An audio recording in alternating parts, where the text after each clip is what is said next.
justice for all. This meeting is a continuation of our discussion on facilities. Dr. Pedicone. Okay, thanks again for meeting kind of on short notice. We felt like this was an important study session to follow up on last week to answer the questions that the board had identified. And we want to go through those questions, make sure that if there are any other issues, we can answer those as well. And we're hoping that if we will have explained, as we tried to last week, and again we will this week, the sense of urgency and the financial reality we're facing for the 2013-14 school year as well.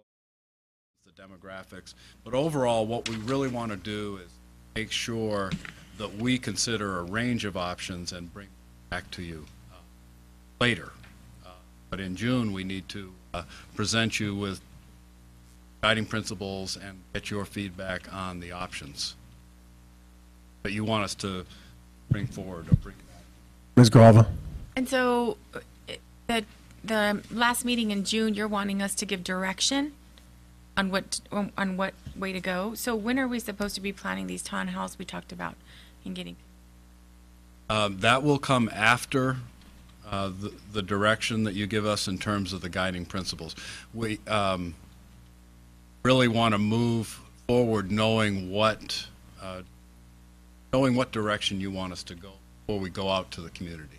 Well, I see, and one of my concerns is I want to hear from people what their thoughts are about this idea. I mean, if the idea of optimally sized schools is not going to float, then I'd like to know that before we even debate it. And I just don't see going based on whatever decisions are made on the 26th.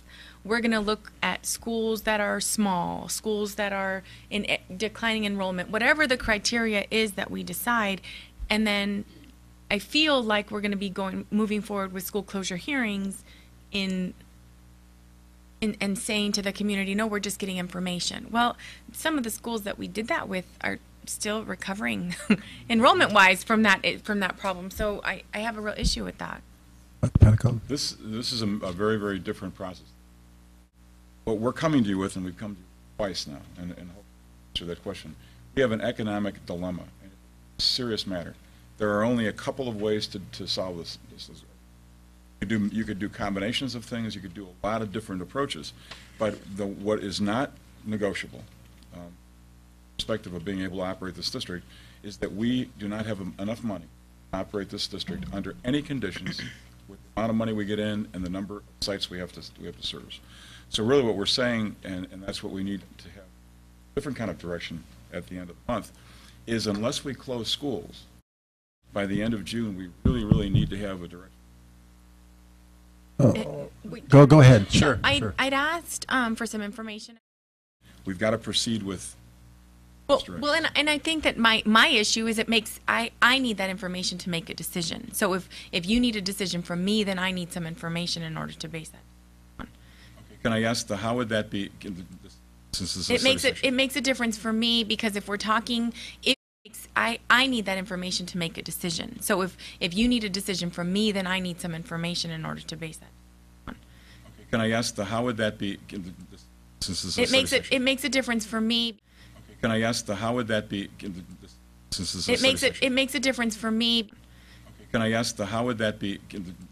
Since this it makes a difference for me because if we're talking, if we have enough schools in our system that are in this condition, then it makes it easier for me to move forward with going forward with some sort of combination of optimally sized schools and school closures. If we're not in that position, my instinct is to not move forward with optimally sized schools, and that's just my opinion. So I'd like that information in order to, be able to have a conversation with other board members and with you. If I don't have it, then I can't. Well, let me go back then. Let me just respond to that just because I think it's a good point. We have to have plan A, B, and C. Let's say that we don't look at optimally sized schools. We just look at the fact that we can't sustain the schools we have. Somewhere or another, we've got to close a number of schools, whatever sizes or whatever types of plans are. And also the information that I asked for about the charter. Yeah. To convert those into charters versus running them as a traditional, 5K. I mean, we're running out of time, and I have a couple points I want to get to. But this meeting was scheduled in a hurry, but the timing for school closures has been known, And I'm wondering what has suddenly created the additional urgency that's led to this additional meeting. I mean, what is... No additional urgency.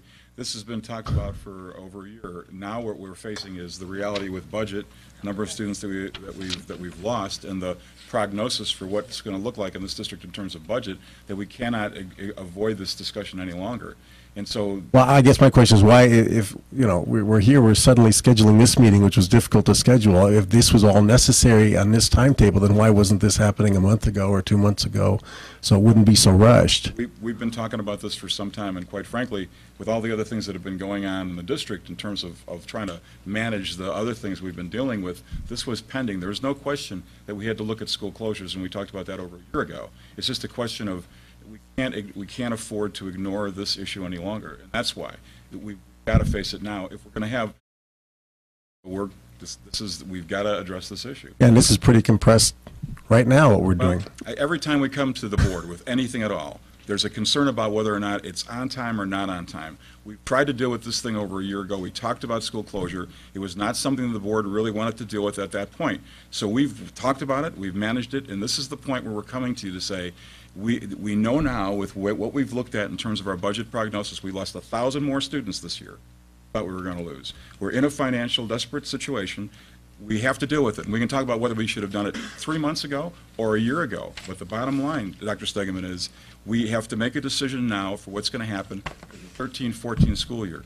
We became aware of that financial cliff based on a number of conditions, including the loss of ARRA money and some other things that happen that really feel the impact of right now.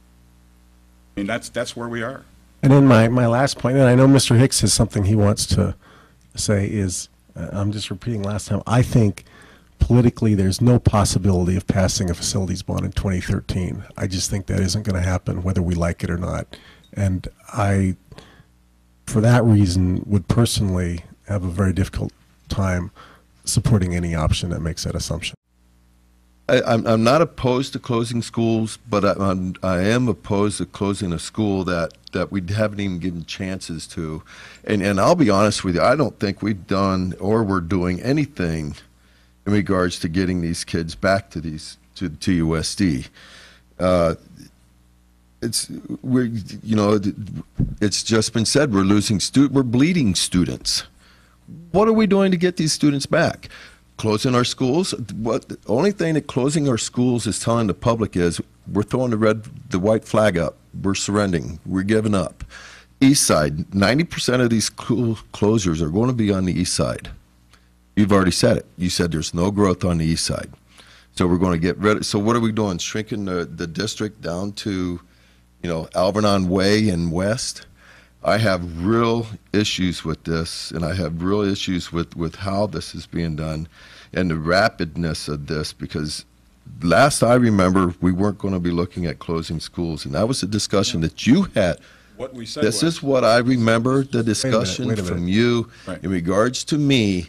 If we don't do this now, we're not going to be looking at closing a school. Yep. That's what I remember. All right, let me clarify the Dr. conversation. Pedicone? The conversation was, I'm not going to come back to this board and recommend that we close a school at a time.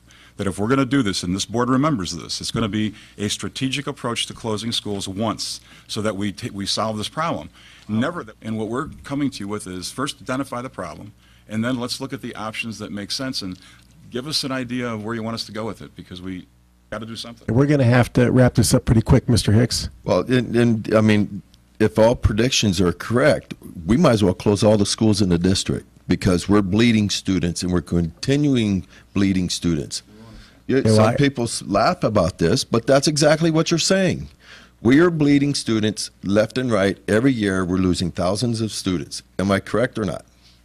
So if you're telling me we need to close the schools now, you're going to come back again if we continue to bleed students. You're telling me that, oh, well, this is going to make the changes. If we reduce our district to just a number of schools, we'll provide better education to our students. I don't believe that.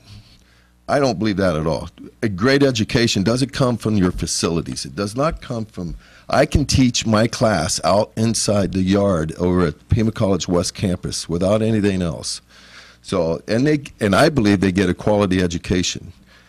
So coming back to me and saying, well, the school isn't, in such a way that, we can't provide a quality education.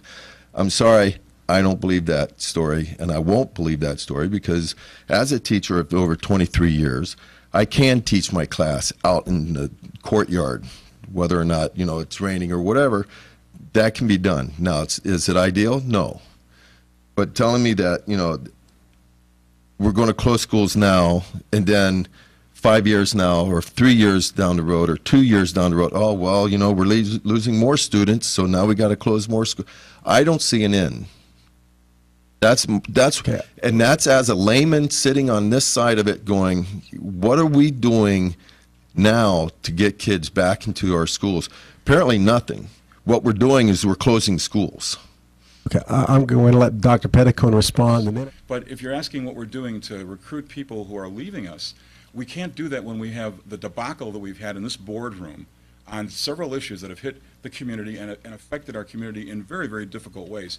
You know as well as I do, this has been a hard year for this district and this community. Why, if I'm a parent in this community thinking about coming to Tucson Unified, would I come here when we're in the middle of controversy? So, and it's not a defensive position on anybody's part, but people have left us in this district over time. We're not going to get them back overnight, and we've got to demonstrate that we're serious about providing quality in our schools, which I guess we haven't been successful in expressing, is that we cannot provide quality in 193 schools with 50,000 students. It is simply not right-sized, and is that we cannot provide quality in 193 schools with 50,000 students. We cannot provide quality in 193 schools with 50,000 students.